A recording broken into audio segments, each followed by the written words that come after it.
वाहेगुरु जी का खालसा, वाहेगुरु जी की फतेह। ओम जय माँ। कैसे हैं आप सब? एक जिंदगी का बहुत खूबसूरत सच मैं आप लोगों के साथ शेयर करती हूँ। परमात्मा किसी के घर में नहीं बैठे हुए हैं, परमात्मा किसी पेड़ पर नहीं बैठे हुए हैं, परमात्मा कहीं ऑफिस में नहीं बैठे हुए हैं। परमात्मा, भगवान, खुदा, गॉड हमारे अंदर बैठे हैं, वो बाहर नहीं है। परमात्मा हमारी आत्मा में समाये हुए हैं, लेकिन हर किसी के अंदर परमात्मा जागे नहीं हुए हैं।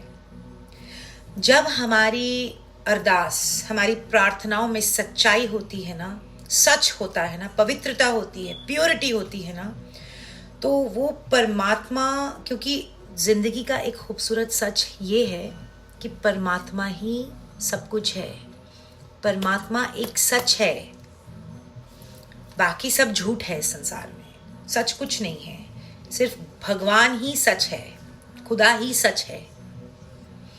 तो जब परमात्मा हमारी आत्मा में समाये हुए हैं और अब अपनी आत्मा से परमात्मा को पुकारते हैं, उसके अंदर प्योरिटी होती है, पवित्रता होती है, समर्पण होता है, जेंटल सरेंडर होता है उस पुकार में, तो वो सच आत्मा के साथ ऐसे मिल जाता है। और जब ऐसे मिलता है तो इंसान के अंदर ईश्वरीय प्रकाश होता है, वो भी परमात्मा की कृपा से मिलता है। जब तक इंसान सरेंडर नहीं करेगा, परमात्मा के चरणों में अपने आप को सरेंडर नहीं करेगा, अपनी बुरी आदतें, अपने भटकाव को चरणों में नहीं डालेगा परमात्मा के, उसके अंदर वो रियलाइजेशन नहीं आएगी, तब तक वो परमात्मा के साथ नहीं मिल सकता। और जैसे ही वो एक होता है, हमारी आत्मा में प्रकाश होता है परमात्मा का। जब हमारी आत्मा में परमात्मा का प्रकाश होता है, तब हमारे अंदर एक ओंकार जागता है। एक ओंकार बाहर नहीं है, वो हमारे अंदर है, वो हमारे अंदर जागता है।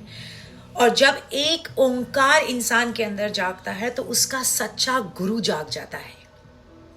अब उसको बाहर नहीं जाना पड़ता है गाइडेंस के लिए, क्योंकि उसके अंदर की जो आवाज है वो अब इतनी तेज हो जाती है कि वो उसको सुनने में ही लगा रहता है, क्योंकि उसका गुरु उसके अंदर जाग चुका है। और जैसे ही हमारे अंदर एक ओंकार जागता है तो हमारे अंदर सच्चा सेवा भाव जागता है, हमारे अंदर हुक्म की समझदारी जागती है। अब हमको पता है सब कुछ हुक्म के अंदर है, ये सब जानते हैं कि हाँ सब परमात्मा कर रहे हैं, परमात्मा कर रहे हैं, पता सबको है, लेकिन समझ सबको नहीं है। तो वो समझ भी सिर्फ गुरु की कृपा से मिलती है। तो इंसान के अंदर हुक्म की समझ उसके अंदर जाग जाता है, उसके अंदर शुक्राना जाग जाता है। अब वो हर चीज़ का शुक्राना करता है, अच्छे बुरे समय का शुक्राना, अच्छे बुरे एक्सपीरियंसेस का शुक्राना, मतलब अच्छे बुरे हर चीज़ का, हर इंसान का शुक्राना, जो इंसान उसके जीवन में आया है, उसको सिखाया है, तो हर चीज़ का शुक्राना उसके अंदर सिमरने लग जाता है। जैसे सांसें चलती हैं ऐसे ही शुक्राना चलता है। उसके अंदर सब्र जाग जाता है। अब वो सब्र करता है, क्योंकि उसको पता है कि इतने जन्मों भटक कर अब परमात्मा ने जगाया है, इस जन्म में जगाया है, तो सब कुछ तो वही कर रहा है, तो फिर मैं आराम से अपने कर्म के ऊपर फोकस करूंगा। तो इंसान अपने कर्म के ऊपर फोकस करता है, सब्र से भर जाता है वो। उसके अंदर वही नहीं, उसके अंदर लोगों को क्षमा करने की क्षमता जाग जाती है। जो इंसान पहले ये कहता था कि नहीं मैं क्यों माफ करूं, उसने मेरे साथ ऐसा किया वैसा किया, अब उसके अंदर ये होता है कि सबको क्षमा, क्योंकि उसके अंदर से मैं ही चला जाता है, वो शून्य पे आ जाता है, क्योंकि उसका नया जन्म हुआ है। तो नया जन्म हुआ है तो पुराने जीवन को वो नहीं याद करता, क्योंकि वो सब भूल जाता है, क्योंकि परमात्मा ने उसको दोबारा मौका दिया है अपने ऊपर काम करने का। ये होता है जब परमात्मा अपने बंदे को, अपने चुने हुए बंदे को जगाते हैं। और ये सारा अंदर का खेल है यहाँ का, ये बाहर का नहीं है। बाहर चाहे जितनी मर्जी तूफान आ रहा हो, जितना जितना मर्जी बुरा समय हो इंसान का, लेकिन वो अंदर से शून्य हो जाता है, जीरो हो जाता है, वो अंदर से एकदम शांत हो जाता है।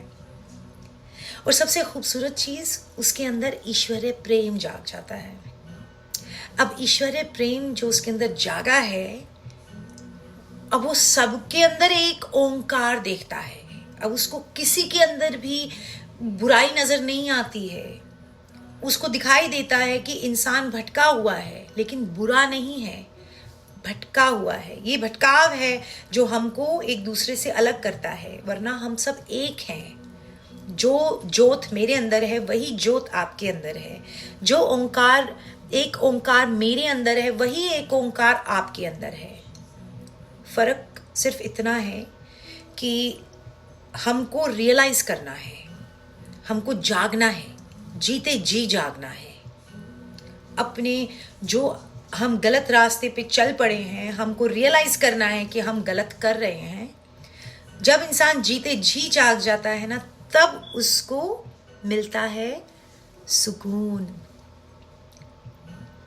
वो सुकून जो उसको किसी भी रिश्ते में नहीं मिलता, ना ही बच्चों के, ना ही माँ बाप के, ना ही बहन भाइयों के, ना ही दोस्तों के, ना ही संगत के। जो सुकून उसका गुरु उसके अंदर दे देता है, क्योंकि अब उसके अंदर एक ओंकार जाग चुका है। सो एक ओंकार हमारे अंदर है, परमात्मा हमारे अंदर है। तो हमको परमात्मा को यहाँ जगाना है, बाहर नहीं, यहाँ जगाना है। और कैसे जगाएंगे? जब हम अपनी नियत में परमात्मा को रखेंगे, जब हम अपनी सोच में परमात्मा को रखेंगे, जब हम अपने विजन में परमात्मा को रखेंगे, हम अपने कर्म में परमात्मा को रखेंगे, तो सबसे ज़्यादा नंबर 1 प्रायोरिटी परमात्मा को। हर चीज़ में परमात्मा है, तो परमात्मा से विनती कीजिए कि परमात्मा जीते जी जगा दीजिए, ताकि मैं सच्चे रास्ते पे आ जाऊं। ये कृपा परमात्मा सब पर करें और सब सच्चे रास्ते पे आएं और अपने अंदर एक ओंकार को जगाएं, क्योंकि एक गुरु ही है जो हमको तार सकता है, कोई और नहीं तारेगा। तुम्हारे साथ बैठा हुआ इंसान नहीं तारेगा तुमको। एक गुरु है जो हमको अच्छा इंसान बना सकता है। एक गुरु ही है जो हमको ईश्वर से मिला सकता है, और कोई नहीं मिला सकता। That's it. अपना ख्याल रखिए, और मैं फिर दोबारा आऊँगी। वाहिगुरु जी का खालसा, वाहिगुरु जी की फतेह। ओम जय मां। शुक्राना वाहिगुरु जी।